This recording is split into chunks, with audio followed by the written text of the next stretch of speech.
Hi, everyone. Welcome to today's webinar, Back to the Basics, Measurement Conditions. Presenting today is Hagen Hurlitz, Application Support Manager for Print and Packaging at X-Rite. I'm Robert Grotans, the Global Digital Learning Manager, and I'll be moderating today's webinar. I just want to go over a few things before we get started. Due to the number of people that are attending today's webinar, we will keep everyone muted. If you have any questions during this presentation, please feel free to use the questions function. And at the end of Hagen's presentation, we will have a few minutes to take some of your questions.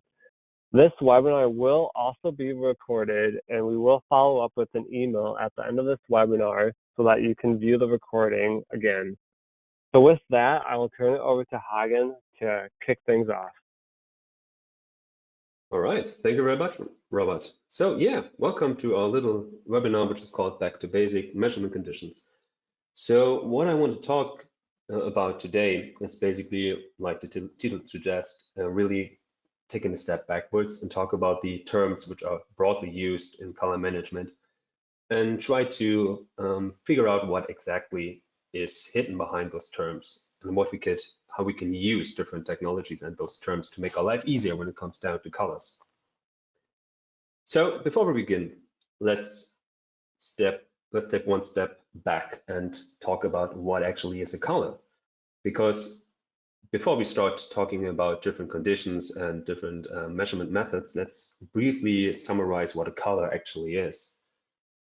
So a color is basically a system with three variables. So to see a color, we need to have different things in place.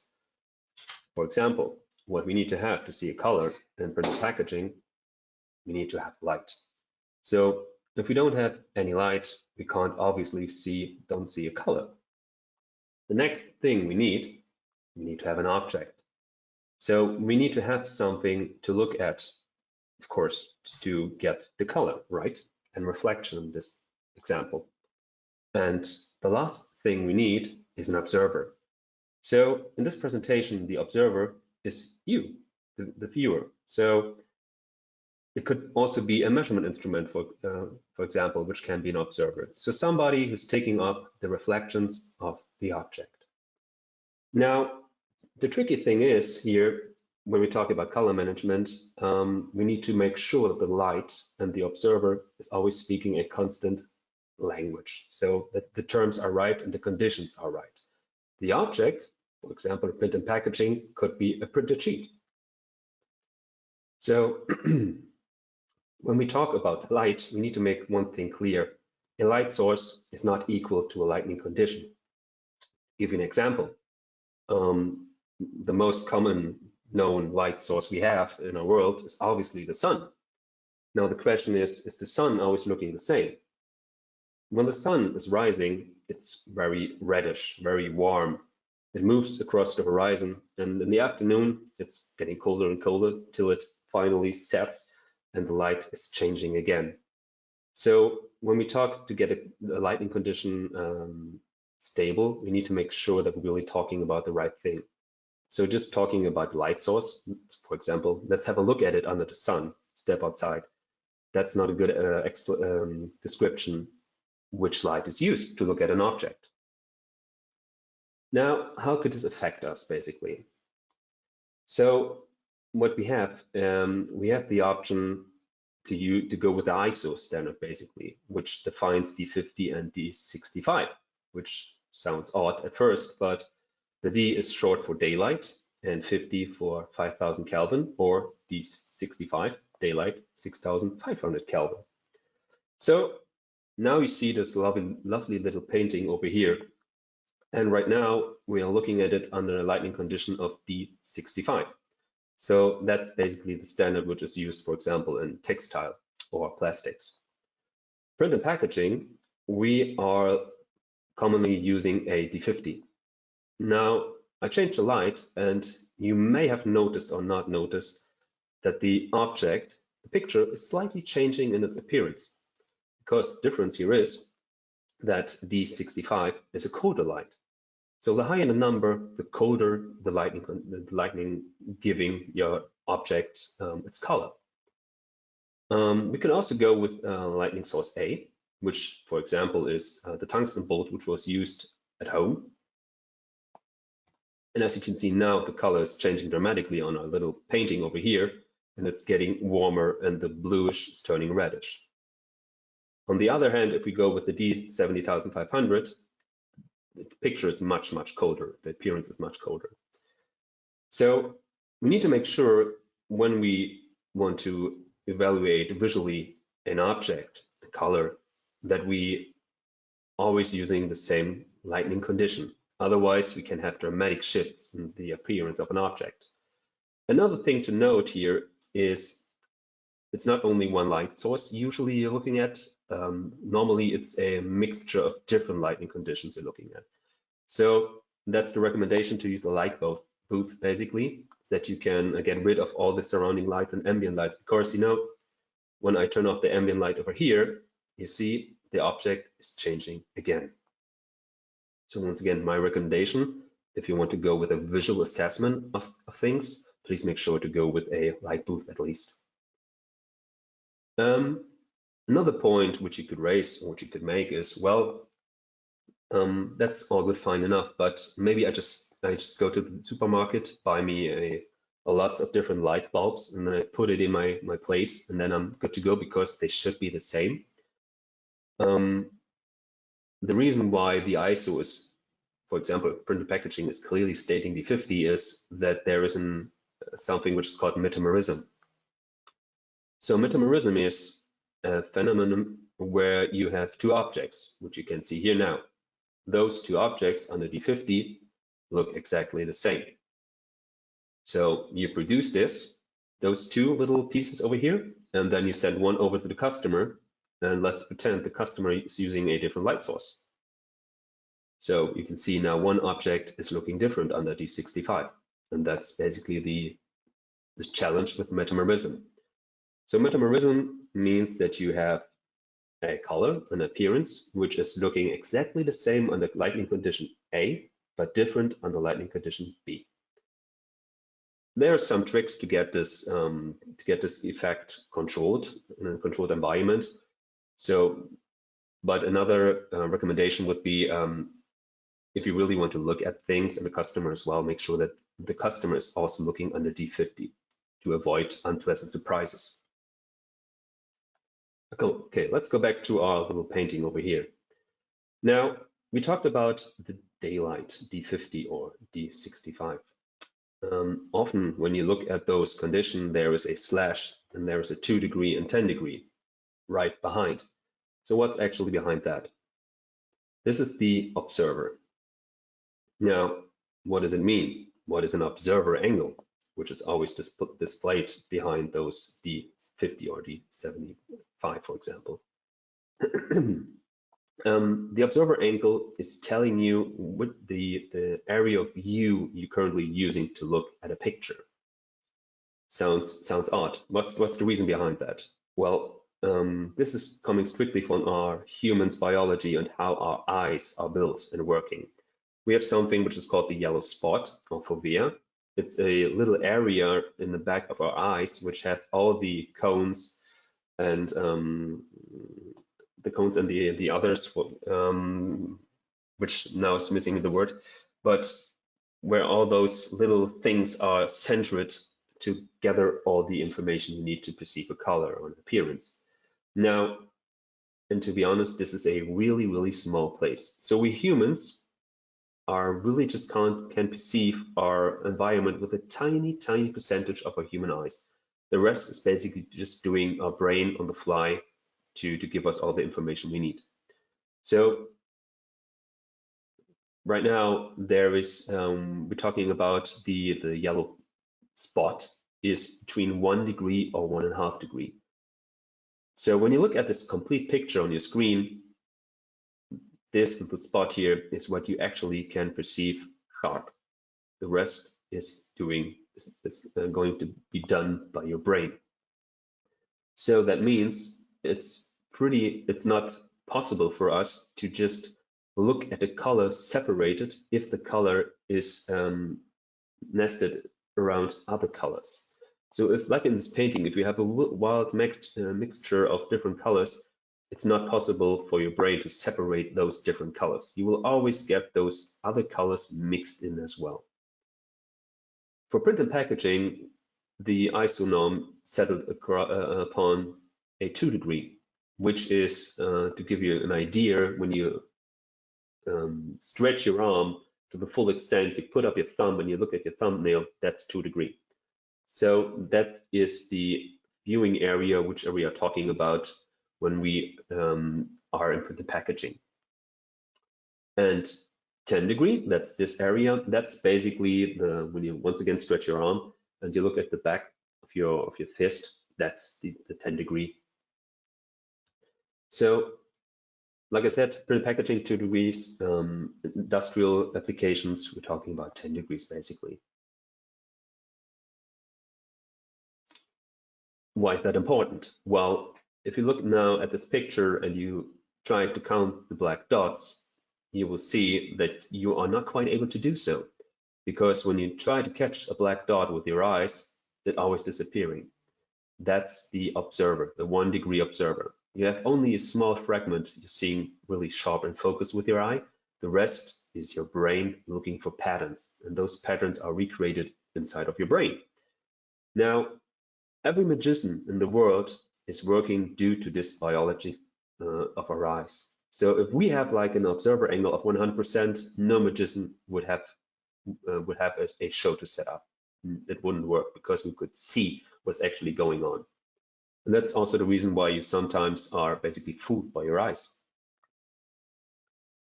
All right, quickly summarize. So just naming a light source is not sufficient enough to talk about a different light. We need also to talk about the lighting condition.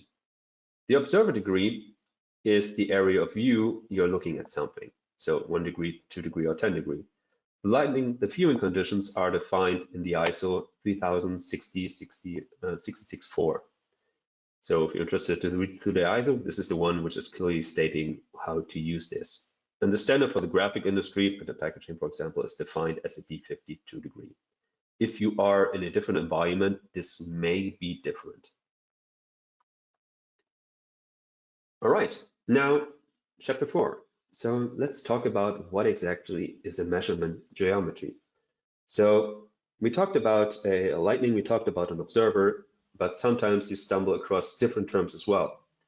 And those maybe refer back to the measurement geometry. So why is that important? Well, the human perception is quite complicated. So as you can see, we have an object here, which is, well, it's a color. It's plain, it doesn't have any effects, it's not glossy, it's not shining, it doesn't have a rough surface, it's really just the sensation of the color which is hitting our eye. Now we have object B, which is an appearance. You see it has a structure, it has a surface, it has a certain gloss to it, and depending on the angle the object is right now, you see the appearance is shifting. So when we try to describe this appearance, it would be much more complicated because we need to take different physical things into the calculation.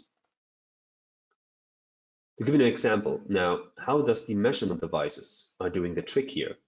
Because usually, once again, just the basics here, print and packaging, we differ between a 45 and 0 degree or 0 degree 45, depending, and a D8. So what's the difference? The 45-0 is basically created to measure a color. So it has a 45-degree angle, and this angle is not by chance. It's done this way so that you have the least gloss and reflection. When you read a paper, for example, or a book, you don't hold the book in a 90 or 0 degree angle. You always do the 45 degree by yourself, unconsciously, because that's the most pleasant way to read a book. It's the easiest way to get an information. So if we want to give a color, this instrument is exactly built this way. Now, if we want to get an appearance, you see it's much more complicated. So to give you an idea what to do here, so 45 degree is basically doing this, right? You have a hard angle and you get a reflection. And you see on the left-hand side, the color It's not that complicated. So we had a pretty even appearance, and we can measure it pretty easily. Now, on the other hand, the appearance, you see, it's not that easy to pinpoint which color the object has. Now, what is a D8 doing? A D8, or a sphere instrument, is working with a diffuse light source. So no directional light coming in and coming out. It's like scattering the light till it's broken in completely tiny pieces, and then you have like a light fog, and this fog is used to measure the color. You see, it's suppressing the gloss, and it's much more easier to measure actually an appearance. So we need to differ basically when we want to measure something. Do we want to measure a color, or do we want to control an appearance? To give you some examples, you see here we have a little gallery which has different measurement conditions. Now, what's the difference here? We see M0, M1, M2, and M3. Those are the measurement conditions for a 45 0-degree instrument. SCI, specular included, SCE, specular excluded, that's for a diffuse measurement condition, so for a sphere instrument. So now let's look at different samples a customer may have and look how those instruments are perceiving those samples. So let's have a look at this one. So just a color, maybe a box. It has no OBA, no gloss, and no surface effects. So when we put our exact, for example, the exact 2 on this instrument, you see M1, M2, M0 doesn't make a lot of change. M3 is slightly darker because it had a polarization filter, so it's suppressing a specific amount of light. And the sphere is perceiving this color darker because the sphere instrument is looking through a light fog on this object. Now, what we could also have is something like this. So piece of paper, and we throw some UV light on top of it, and you can see now it's quite different. It make a huge difference which lighting condition we use. So let's start with the obvious one. As you can see, the SCI and the SCE, now this has this example, no UV light, so it doesn't really talking to the OBAs, it doesn't activate the OBAs, so we get a pretty dark impression of a white paper. M3, polarization filter, also with an UV cut, suppresses the light, and also everything below 400 nanometers, so no UV light at all. M2, UV cut as well, get a grayish paper. Now with M1 and M0, you have an UV amount in your measurement. Now, what's the difference between the M0 and the M1 in this example? The M1 is defined that every spectrophotometer which is using 45 degree has the same amount of UV light.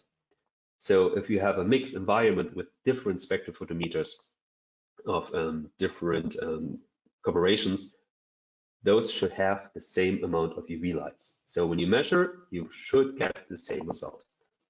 M0, this head nut has no filter. So depending on which instrument from which deployer you use, you could have a slightly different amount of UV light and varying results, basically. That's the challenge. Now, talking from an X-Rite point of view, it actually is the coincidence that the UV amount in the M0 is almost identical to M1. So we will not encounter a lot of shifts in an X-Rite exact or exact 2 instrument when you measure M0 and M1. Okay, let's look at different use cases. Let's have a look at this one. So this, for example, could be a wet ink. So you're printing something and it's not dried out, so no UV, for example, and this is how the instrument is looking at this. Now, through the reflection of the object, a light is not completely reflected back to the observer and is, well, basically just missing. It's lost, a piece of light through the direct reflection back. So you can see what it does. M0, M1, and 2, it's perceiving actually the color darker than the M3 because the M3 is suppressing the light, the gloss, and is giving you an idea how the color could look like when it's dried. So use case, you have a wet ink, you measure with M3, and after the color is dry, it should match up with the M0. So the color is dry, the gloss is vanishing slowly. Because in the end, if you are a printing company, the customer is looking at the product which is finished. So the customer is not really interested to see a half-produced product. He wants to see how is the product looking like once on the shelf.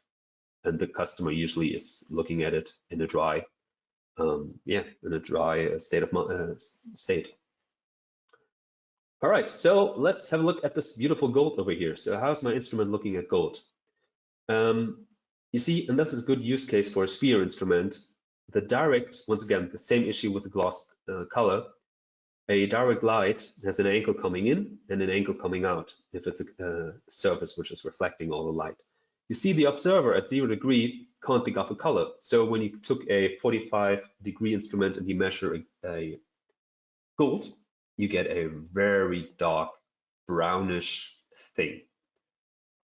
Now, on the other hand, if you go with an SCI, a sphere instrument, you see, you get a idea of the right appearance. So in this case, if you want to go with metallized surfaces or pigments, you should go with a sphere instrument. And to make it even more complicated, now let's assume the customer is coming up with something like this. So this is now super complicated, right? We're not only talking about a color and a gloss, we're also talking about roughness. We're talking about different levels of light scattering, second, third degree. This is now getting super complicated. And as you can see, if we want to have something like this, could also be a texture, for example. Maybe there is a different measurement technology we could use to get all this appearance correctly grabbed over here. All right, so just to briefly summarize, the spectral measurements are also defined in an ISO, which you can look up and use, and the physical properties define which filter and geometry you should use, basically.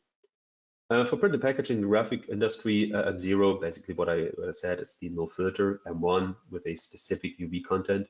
Now, sometimes you can stumble across M1 part 1 or part 2. What's the difference? Well, an M1 part 1 is with a physical filter. So with the X-Rite, for example, you have a little lever on the back side you can push, and then there's the physical filter above the aperture, measurement aperture, and you get a physical M1 reading. This is the recommendation if you go with fluorescent colors, for example. That's the best and road you can go to measure those colors. M1 part 2 is a software calculation for the M1. M2, UV cut, and M3, that's the polarization filter you can use to suppress gloss. All right, now let's talk about what actually is a delta E. Now, let's try to look at it from a different perspective to make it more clear, I think. Let's assume we have here in our little gallery, we have two objects, object 1 and an object B. Now, if we move those objects slightly on the x-axis in two different directions, then we have a gap between them. Now, let's move this object up in the y-axis, and now let's move it to the back. Now you can see we have two objects which are identical but are in a different location inside of our little 3D room here. So what we could also do, now we could say, well, what about if those two were colors?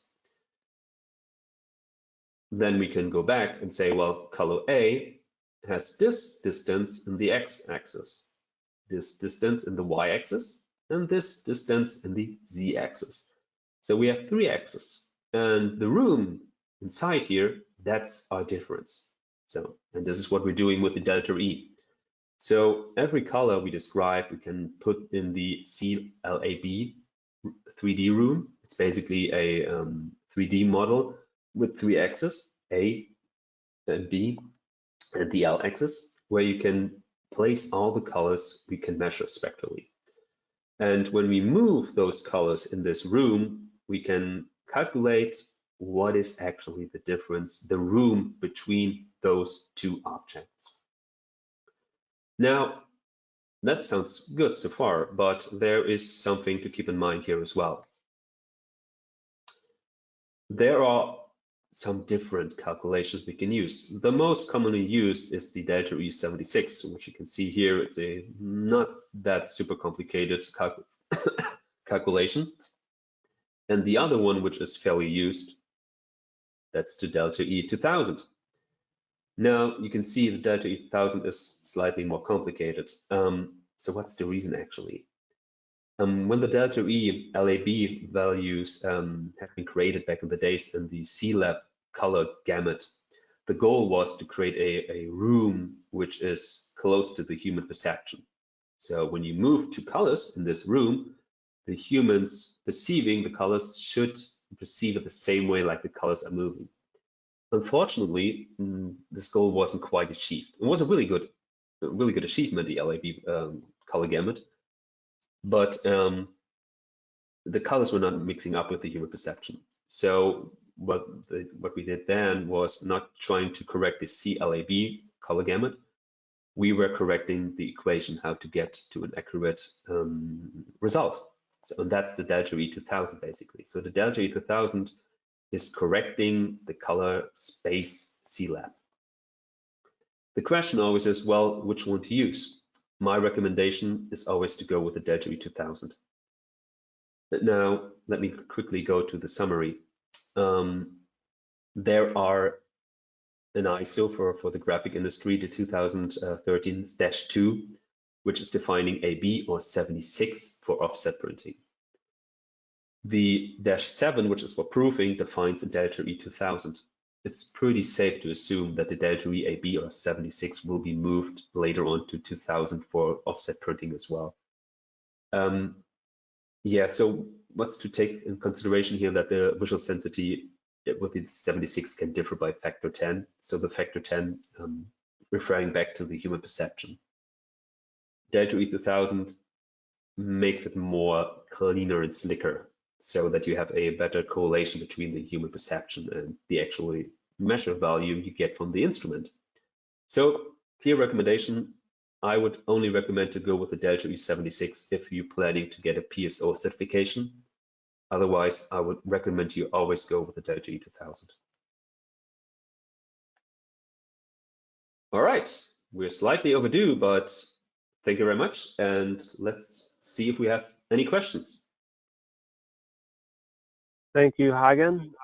We do have a few minutes for questions. If you do have a question, feel free to submit them now. While I give you additional time to submit questions, I am going to launch a polling question. If you are interested in reaching out to someone for more information or finding out about our products, feel free to answer this question, and let's see what questions have come in or if anything is coming in. Let's see here. We have a question about measuring metallics. Someone's asking if they can use the exact to measure metallics colors, or maybe you can recommend a better instrument to do that with. Yeah, so I would not recommend to go with an exact because the reason it's a direct 45-degree measurement instrument. So think of it, the light coming in from an angle, and what we perceive as a gloss, so metallic is a gloss basically, is when the light, the energy is coming out on a specific angle again. So coming back to my example with the gold, if you measure a gold with an exact, the exact will tell you it's a dark brown. I would recommend to go with the sphere instrument with a CI62, for example.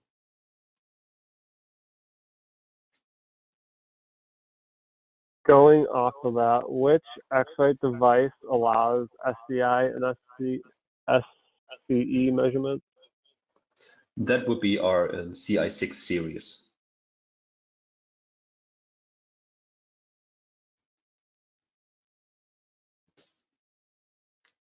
Is there a reason D50 is the standard for printing and D65 is the standard for photography? Well, you know, those standards shifted historically often. So I can't give you a reason really why the ISO committee settled on D50. It is what it is right now. If there's no OBAs in a substrate, does it make a difference if you use M0 or M1 to take a measurement? No, you will get the same results.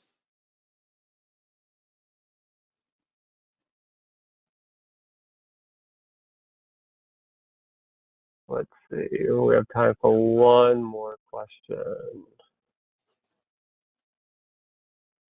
What's the best way to measure a varnished and unvarnished area of a print and get the same color without getting different readings?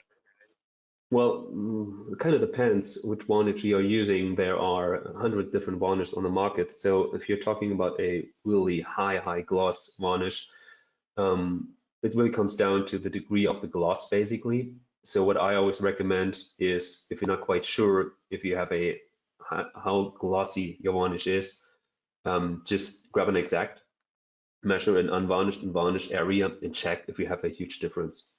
Usually, if it's a semi-gloss, you won't have any trouble. If it's a really high gloss, maybe you should consider to change your workflow, how to measure there.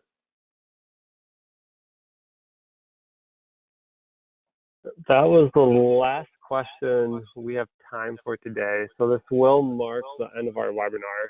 I see we have a lot more questions, so we will follow up with you if we didn't get to your question. Again, you will also receive a link to this recording in a day or two. So I'd like to say thank you everyone for joining and have a great rest of your day. Thank you very much.